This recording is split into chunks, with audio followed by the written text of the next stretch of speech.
اعوذ باللہ من الشیطان الرجیم، بسم اللہ الرحمن الرحیم۔ محترم ناظرین، السلام علیکم۔ حضرت اویس کرنی رحمت اللہ علیہ جلیل القدر تابعین اور 40 پیشوا میں سے ہوئے ہیں۔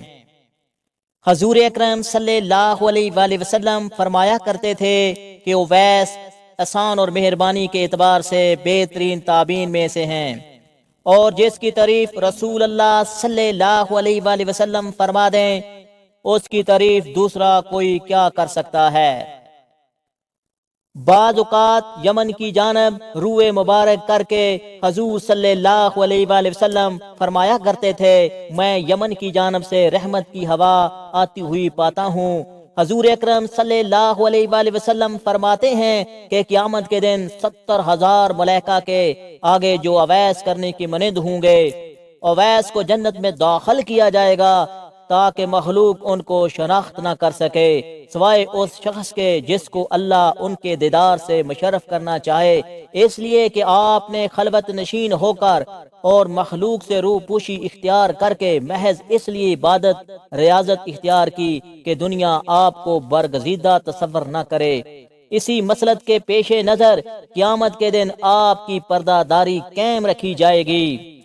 حضور اکرم صلی اللہ علیہ وآلہ وسلم نے فرمایا کہ میری امت میں ایک ایسا شخص ہے جس کی شفاعت سے قبیلہ ربیہ اور مضر کی بھیڑوں کے برابر گناہ گاروں کو بخش دیا جائے گا۔ ربیہ اور مضر دو قبیلے ہیں جس میں باکثرت بھیڑیں پائی جاتی تھیں، اور جب صحابہ اکرام نے حضور سے پوچھا کہ وہ شخص کون ہے اور کہاں مقیم ہے تو آپ نے فرمایا اللہ کا ایک بندہ ہے۔ پھر صحابہ کے اصرار کے بعد فرمایا کہ وہ اویس کرنی ہے، چشم باطن سے زیارت ہوئی ہے۔ جب صحابہ نے پوچھا کیا وہ کبھی آپ کی خدمت میں حاضر ہوئے ہیں، آپ نے فرمایا کبھی نہیں، لیکن چشم ظاہری کے بجائے چشم باطنی سے اس کو میرے دیدار کی سعادت حاصل ہے، اور مجھ تک نہ پہنچنے کی دو وجوہ ہیں، اول غلبہ حال، دوم تعظیم شریعت، کیونکہ ان کی والدہ مومنہ ہیں اور ضعیف اور نبینہ بھی ہیں، اور اویس شتر بانی کے ذریعے ان کے لیے معاش حاصل کرتا ہے۔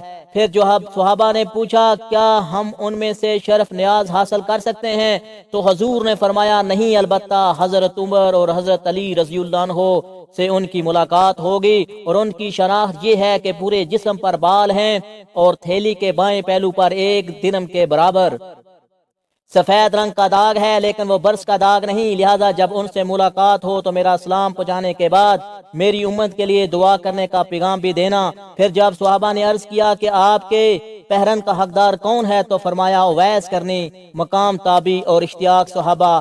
دور خلافت راشدہ میں جب حضرت عمر اور حضرت علی رضی اللہ عنہ نے اہل یمن سے ان کا پتہ معلوم کیا تو کسی نے کہا ان میں سے پوری طرح تو واقف نہیں ہوں، البتہ ایک دیوانہ آبادی سے دور عرفہ کی آبادی میں اونٹ چرایا کرتا ہے اور خشک روٹی اس کی غذا ہے، لوگوں کو ہنستا ہوا دیکھ کر خود روتا ہے اور روتے ہوئے لوگوں کو دیکھ کر خود ہنستا ہے۔ چنانچہ حضرت عمر اور حضرت علی جب وہاں پہنچے تو دیکھا کہ حضرت اویس نماز میں مشغول ہیں اور ملائکہ ان کے اونٹ چرا رہے ہیں۔ فراغت نماز کے بعد جب ان کا نام دریافت کیا تو جواب دیا عبداللہ، یعنی اللہ کا بندہ۔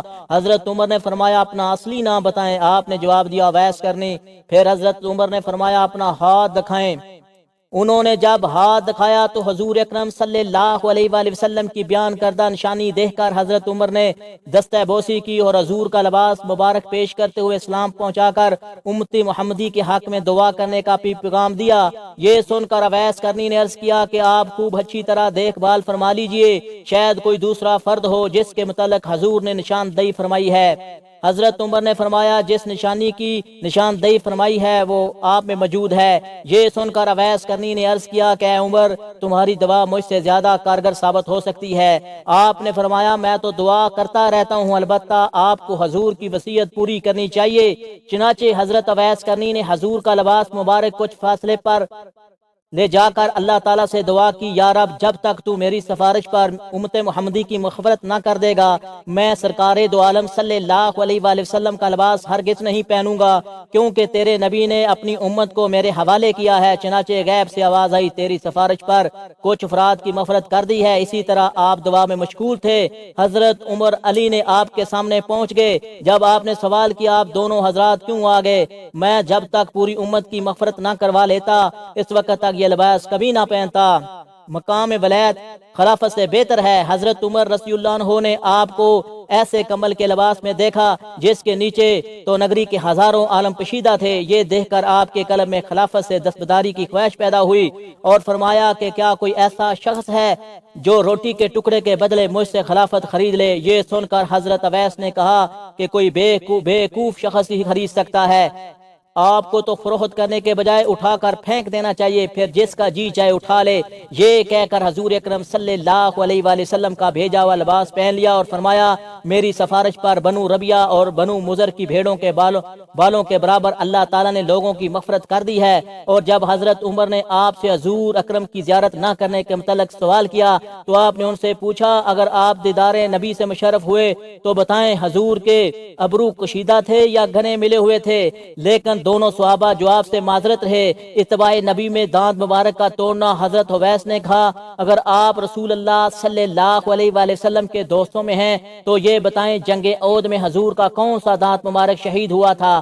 یہ کہہ کر اپنے تمام ٹوٹے ہوئے دانت دکھا کر کہا جب دانت مبارک شہید ہوا تو میں نے اپنا ایک دانت مبارک توڑ ڈالا، پھر خیال آیا شاید کوئی دوسرا دانت شہید ہوا، اسی طرح ایک ایک کر کے جب تمام دانت توڑ ڈالے اس وقت مجھے سکون نصیب ہوا۔ یہ دیکھ کر دونوں صحابہ پر رکعت طاری ہو گئی۔ یہ اندازہ ہو گیا کہ پاس ادب کا حق یہی ہوتا ہے۔ گویا حضرت اویس کرنی دیدار نبی سے مشرف نہ ہو سکے لیکن اتباع رسالت کا مکمل حق ادا کر کے دنیا کو درس ادب دیتے ہوئے رخصت ہو گئے۔ مومن کے لیے ایمان کی سلامتی ضروری ہے۔ جب حضرت عمر نے اپنے لیے دعا کی درخواست کی تو آپ نے کہا نماز میں اتحیات کے بعد یہ دعا کیا کرتا ہوں اللہم اغفر لی للمؤمنین والمؤمنات، اے اللہ تمام مومن مردوں عورتوں کو بخش دے۔ اگر تم ایمان کے ساتھ دنیا سے رخصت ہوئے تو تمہیں سرخوری حاصل ہوگی ورنہ میری دعا بے فائدہ ہو کر رہ جائے گی۔ حضرت عمر رضی اللہ عنہ نے جب وصیت کرنے کے لیے فرمایا تو آپ نے کہا اے عمر اگر تم خدا شناس ہو تو اس سے زیادہ افضل اور کوئی وصیت نہیں، تم خدا کے سوا کسی دوسرے کو نہ پہچانو۔ پھر پوچھا کہ اے عمر کیا اللہ تعالیٰ تم کو پہچانتا ہے؟ آپ نے فرمایا ہاں۔ حضرت اویس نے کہا بس خدا کے علاوہ تمہیں کوئی نہ پہچانے، یہی تمہارے لیے افضل ہے۔ استغنا۔ حضرت عمر رضی اللہ عنہ نے خواہش کی کہ آپ کچھ دیر اس جگہ قیام فرمائیں، میں آپ کے لیے کچھ لے کر آتا ہوں۔ تو آپ نے جیب سے 2 درم نکال کر دکھاتے ہوئے کہا کہ یہ اونٹ چرانے کا معاوضہ ہے، اگر آپ یہ ضمانت دے دیں کہ یہ درم خرچ ہونے سے پہلے میری موت نہیں آئے گی تو یقیناً آپ کا جو جی چاہے عنایت فرما دیں، ورنہ یہ 2 درم میرے لیے بہت کافی ہیں۔ پھر فرمایا یہاں تک پہنچنے کے بعد میں آپ حضرات کو جو تکلیف ہوئی ہے اس کے لیے معافی چاہتا ہوں اور اب آپ دونوں واپس ہو جائیں کیونکہ قیامت کے دن قریب ہے اور میں زیادہ آخرت کی فکر میں لگا ہوں۔ پھر ان دونوں صحابہ کی واپسی کے بعد جب لوگوں کے قلوب میں حضرت اویس کی عظمت جاگی تو مجمع لگنے لگا تو آپ گھبرا کر کوفہ میں سکونت پذیر ہو گئے اور وہاں پہنچنے کے بعد پھر حرم بن حبان کے علاوہ کسی دوسرے شخص کو نہیں دیکھا کیونکہ جب حرم بن حبان نے آپ کی شفاعت کا واقعہ سنا تھا اشتیاق زیارت تلاش کرتے ہوئے کوفہ کو پہنچے۔